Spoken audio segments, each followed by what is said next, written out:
Bismillahirrahmanirrahim. Assalamualaikum warahmatullahi wabarakatuh. Alhamdulillahi rabbil alamin, wa bihi nasta'in wa ala umurid dunya waddin, wassalatu wassalamu ala asyrafil anbiya'i wal mursalin wa ala alihi wa sahbihi ajma'in. Amma ba'du. Yang terhormat hadirin wal hadirat rahimakumullah.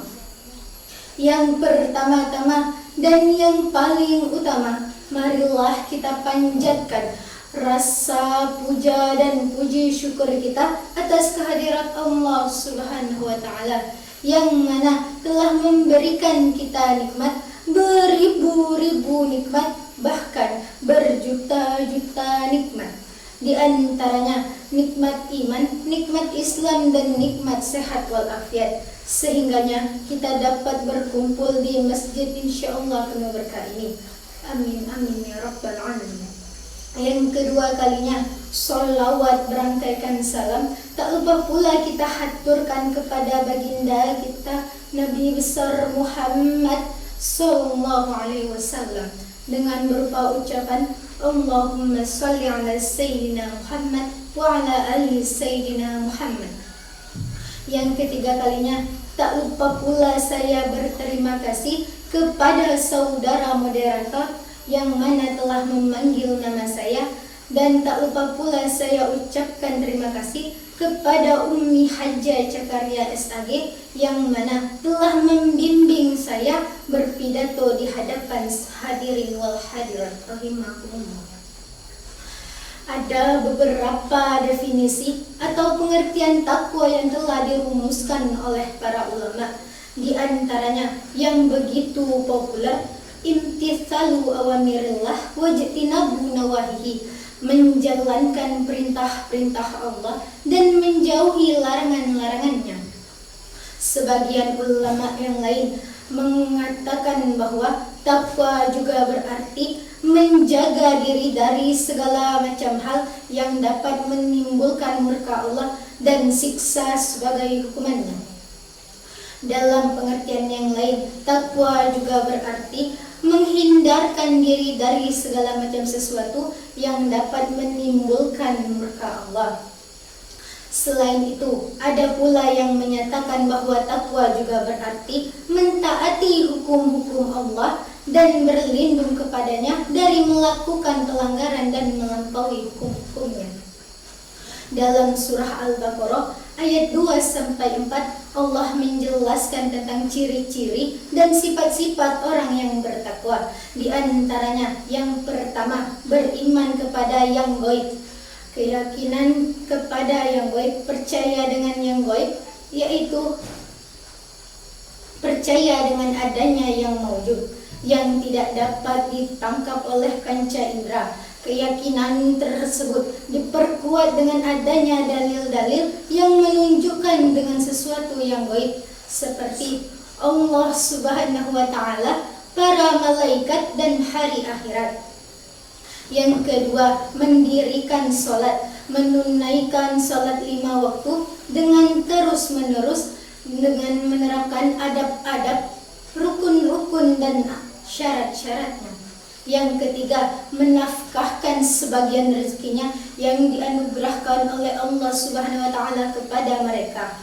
Yang keempat, beriman kepada kitab Al-Quran yang diturunkan kepada Rasulullah Sallallahu Alaihi Wasallam, juga kitab-kitab lain sebelumnya. Yang kelima, beriman kepada hari akhir. Hadirin wal hadirat rahimakumullah. Apabila kita perhatikan beberapa rumusan dan definisi orang yang bertakwa, tidak ada yang menyebutkan ras, golongan maupun status. Tidak disebutkan pula orang yang kesehariannya memakai jubah, memakai sorban, dan berpakaian biasa-biasa saja. Sebab semua itu tidak termasuk di dalam kriteria orang yang bertakwa, melainkan kemuliaan seseorang di sisi Allah Subhanahu wa Ta'ala diukur dari ketakwaannya.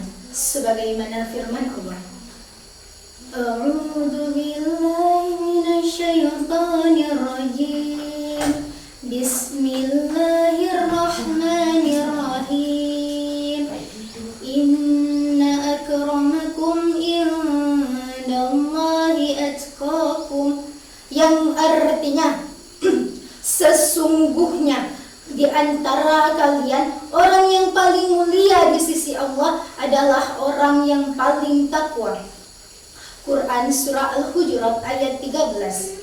Karenanya kita sebagai orang yang beriman sangat mungkin untuk menggapai derajat sebagai orang yang bertakwa, yang memiliki kedudukan yang tinggi dan mulia di sisi Allah Subhanahu wa taala. Sebuah kedudukan yang tinggi juga mulia memiliki legitimasi langsung dari Allah Subhanahu wa taala. Orang yang benar-benar bertakwa niscaya akan mendapat kemudahan dan fasilitas yang istimewa dari Allah Subhanahu wa taala. Dialah yang mendapat petunjuk dan keberuntungan dari Allah Subhanahu wa taala. Kemuliaan derajat yang begitu tinggi tentu saja tidak mudah untuk menggapainya, melainkan harus didasari dengan iman, amal dan istiqomah. Sebagian ulama berkata, takwa adalah terpadunya antara iman, amal dan istiqomah. Orang yang bodoh tidak tahu perintah-perintah Allah dan tidak tahu larangan-larangannya, dia tidak akan menjadi orang yang bertakwa. Orang yang berilmu tetapi tidak mengamalkan ilmunya, dia juga tidak dapat disebut sebagai orang yang bertakwa.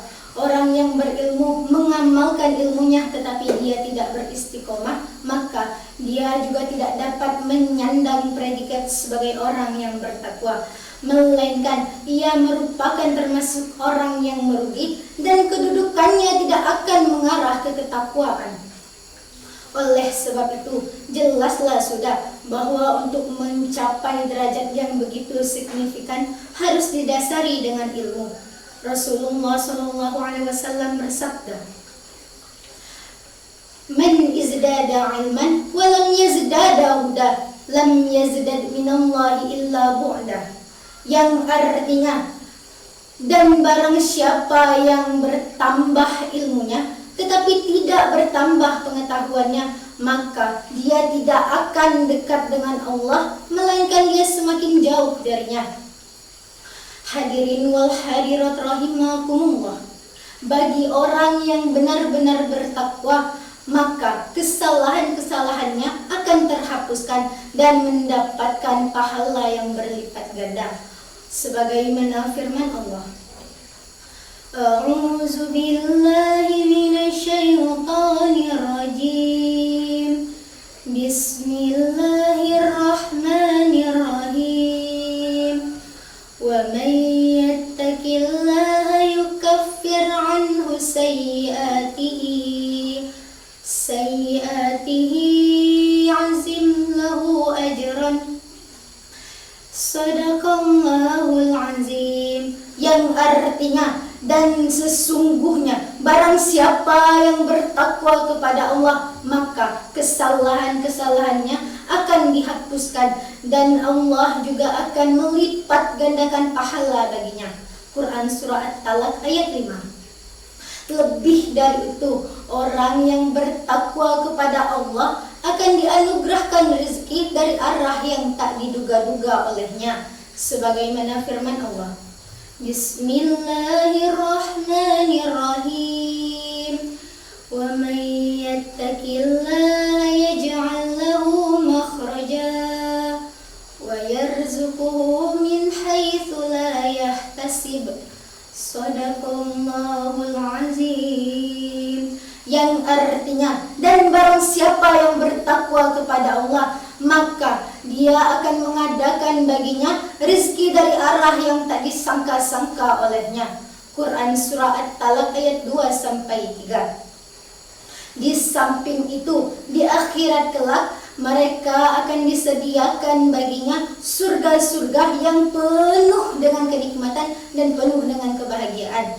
Sebagaimana firman Allah, Bismillahirrahmanirrahim.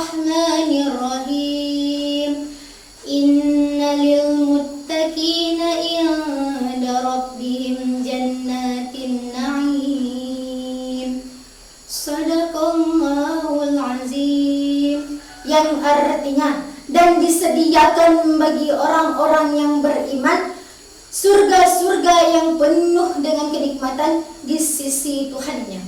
Quran Surah Al-Qalam ayat 34. Mungkin cukup sekian pidato yang dapat saya sampaikan. Lebih dan kurangnya saya mohon maaf. Wabillahi taufiq wal hidayah. Wassalamualaikum warahmatullahi wabarakatuh.